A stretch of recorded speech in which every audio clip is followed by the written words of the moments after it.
केंद्र सरकार में मंत्री साध्वी निरंजन ज्योति जी हमारे साथ मौजूद हैं। मैम, आज प्रधानमंत्री रोजगार मेला के तहत तमाम लोगों को आपने नियुक्ति पत्र वितरण किए। प्रधानमंत्री नरेंद्र मोदी ने जहां एक तरफ 51,000, कैसे देखती हैं आप इसको मैम? देश के यशस्वी प्रधानमंत्री जी ने ये 8वां रोजगार मेला था जिसमें सरकार के विभिन्न मंत्रालयों में नियुक्ति पत्र दिए गए हैं। इस बार का जो रोजगार मेला था ये सीधे सुरक्षा से जुड़ा हुआ रोजगार मेला था, जिसमें बीएसएफ, अर्धसैनिक बल आदि विभिन्न जो हमारे सुरक्षा में लगे हुए हैं उन सभी विभागों में नियुक्ति पत्र दिए हैं। और मैं मानती हूँ कि रक्षाबंधन के पहले उन परिवारों के लिए एक बहुत हर्ष का दिन था जिस दिन उनके बेटों को, उनकी बेटियों को नियुक्ति पत्र मिले, क्योंकि मैं उन बच्चों के अंदर एक खुशी देख रही थी। तो मैंने उनके बीच में एक ही बात कही कि आपको रक्षाबंधन के पहले तोहफा मिला है और ये बहुत जिम्मेदारी भरा कार्य है जिसमें आपको माँ भारती के रक्षा करना है और आप जिस पद में जाएंगे, जहाँ जाएंगे वहाँ सबसे फर्स्ट राष्ट्र, ये ध्यान में रख के काम करिएगा। और उन बच्चों ने बहुत खुशी से अपने प्रमाण पत्र लिए। माननीय प्रधानमंत्री जी की दूरदर्शिता, पारदर्शिता के कारण ही आज गरीब का बच्चा भी हर सेक्टर में पहुंच रहा है।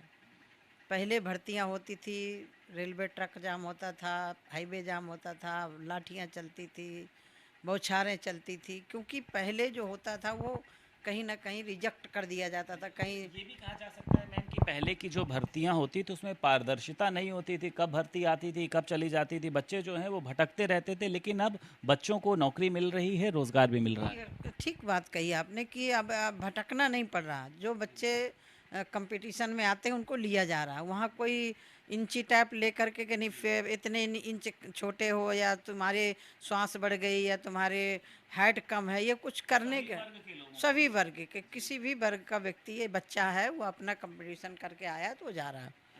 और यही मोदी जी की सरकार की खासियत है कि पारदर्शिता से न लाठी, न डंडा, न घूस, जो है योग्यता रखता वो जा रहा है। अच्छा मैम, घोसी का अगर हम यूपी की बात करें, उपचुनाव भी है और आपके प्रत्याशी जो हैं दारा सिंह चौहान हैं। अखिलेश यादव अमूमन जो कहा जाए तो उपचुनाव में प्रचार प्रसार में नहीं उतरते हैं, लेकिन इस बार उतरे हैं। राम गोपाल यादव भी मौजूद हैं, शिवपाल यादव भी वहाँ पर मौजूद हैं।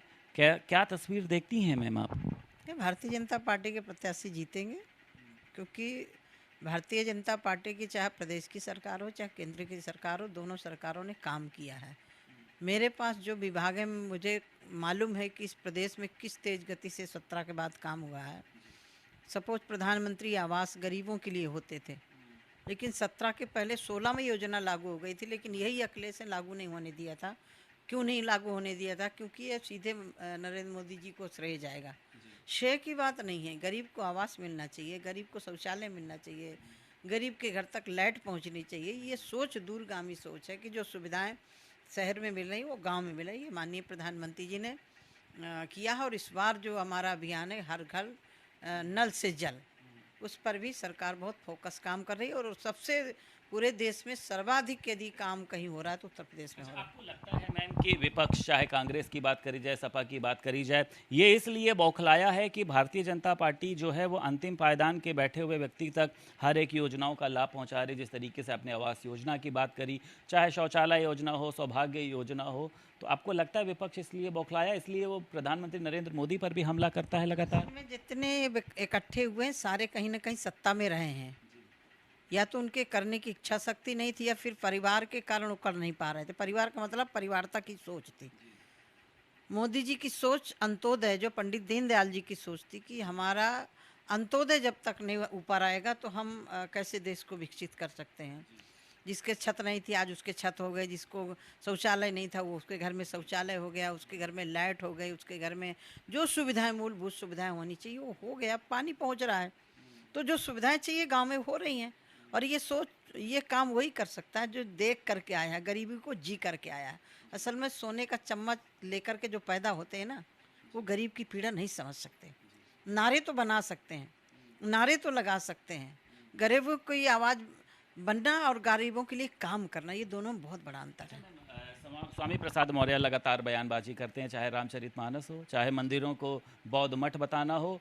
और अब आज उन्होंने मतलब कल उन्होंने अपने एक भाषण में ये कहा कि हिंदू धर्म है ही नहीं, हिंदू धर्म जो है वो सिर्फ मूर्ख बनाने के लिए, जिसको जो पंडित हो या तमाम लोग अपने अपने हिसाब से इसको उपयोग करते हैं। देखिए, जब से मोदी जी देश के अंदर ही नहीं विश्व के पटल पर माँ भारती का गौरव बढ़ाया है, विपक्ष पूरी तरह बौखलाहट में है।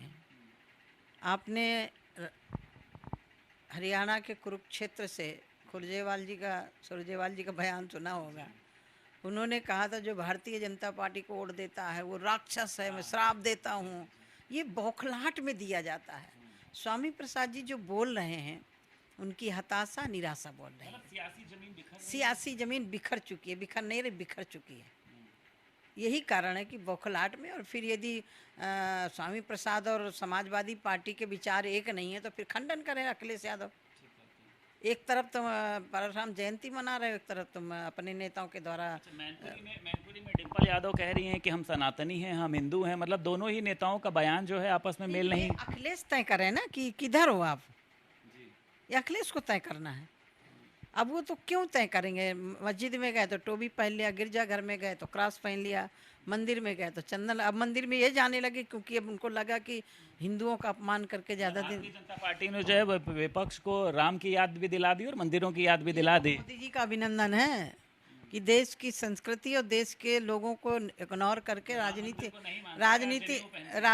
नहीं की जा सकती। जनेऊ कुर्ता के ऊपर पहने, चाहे चंदन लगाएं, लेकिन देश की जनता सब जानती है आने वाले 24 के चुनाव में भारतीय जनता पार्टी की सरकार बनेगी और आदरणीय नरेंद्र मोदी जी तिबारा प्रधानमंत्री की शपथ लेंगे। ज्ञानवापी मामले को लेकर मुझे लगता है कि आप मुखरता से बोलती हैं मैम।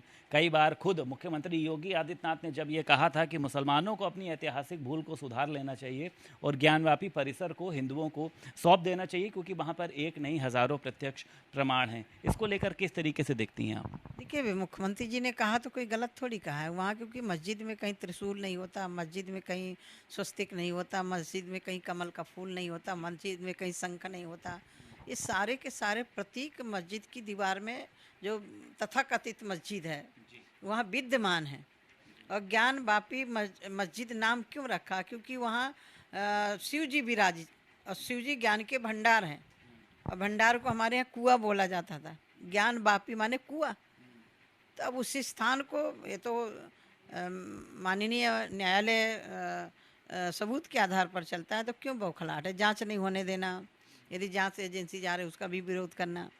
तो एक तरह से मुझे लग रहा है कि ये वो लोग हैं जहाँ चुनाव हारते हैं तो फिर ईवीएम खराब होती है, और जहाँ चुनाव जीतते हैं तो बल्ले बल्ले। अभी कर्नाटक में जीत गए तो कोई मशीन पर सवाल नहीं उठाया, और अब हिमाचल जीत गए तो मशीन पर कोई सवाल नहीं उठाया, और हार जाते तो यही कहते कि ईवीएम खराब है। मतलब ये है कि जो घोसी के उपचुनाव की बात करी जाए, भारतीय जनता पार्टी जीतती तो एक बार फिर से ईवीएम पे सवाल खड़ा करेगा विपक्ष। करेंगे, पहले से मालूम है, क्योंकि उनका हार भी स्वीकार नहीं, जीत भी आनंद नहीं ले पाते पूरा का पूरा।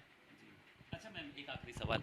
स्वामी प्रसाद मौर्य ने चंद्रयान 3 को लेकर जिस तरीके से प्रधानमंत्री नरेंद्र मोदी ने वहाँ पे शिव शक्ति नाम को कहकर कहा कि वहाँ से उसे अब संबोधित किया जाएगा, स्वामी प्रसाद मौर्य ने इस पर भी पलटवार किया और कहा कि ये जो है वैज्ञानिकों का पूर्ण रूप से अपमान किया गया प्रधानमंत्री मोदी द्वारा। नाम ही उसका रखा गया विक्रम, जो भारत के सर्वोच्च अच्छे वैज्ञानिक थे, उन्हीं के नाम से विक्रम लैंडर नाम रखा गया है।